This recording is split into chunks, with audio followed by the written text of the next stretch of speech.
some of your most memorable interactions with Ray Tanner. With Ray Tanner.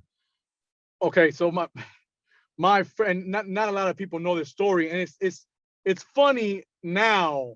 While it was going on, it wasn't that funny to me, and it questioned whether I wanted to be there, right?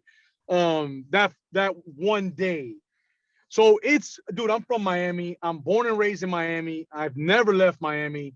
I've gone to places, but it's never been cold when I went. I went to New York to play in a baseball tournament when I was 12.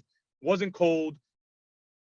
It is freezing in Carolina in the fall, right? I get there and I got one of those tight Under Armour ski masks. I'm wearing a white one.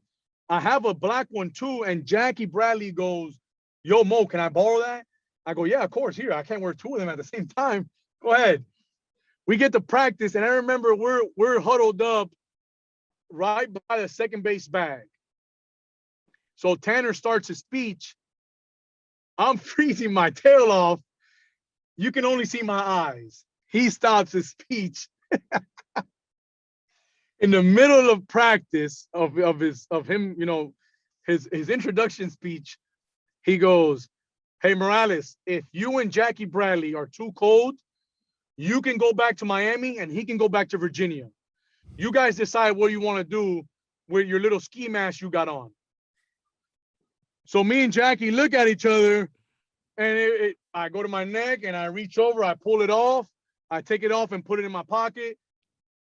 Never wear it again until we're playing against ECU game 3 of when we got our tails handed to us.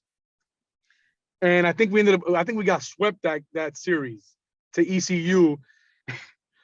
I don't play games. I played game 2. I'm hot because I got the go-ahead base hit in the 9th to put us up 1. We ended up blowing the lead in game 2. Game 3, I'm expecting to play. I'm not. I'm on the bench.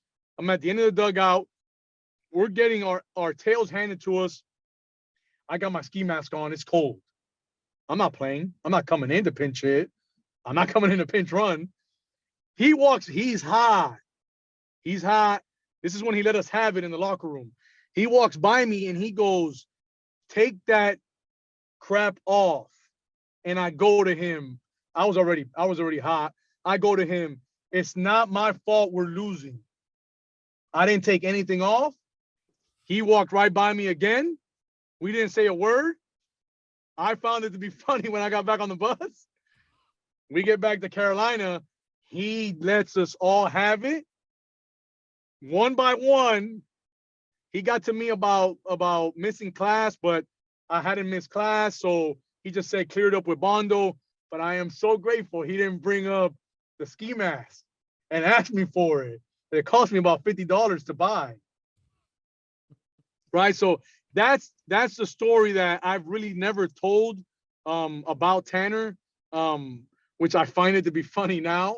I didn't find it to be funny back then because I was really cold. But we got a lot of stories and a lot of conversations that if you were there, you would be like, "Why is he talking to him like that?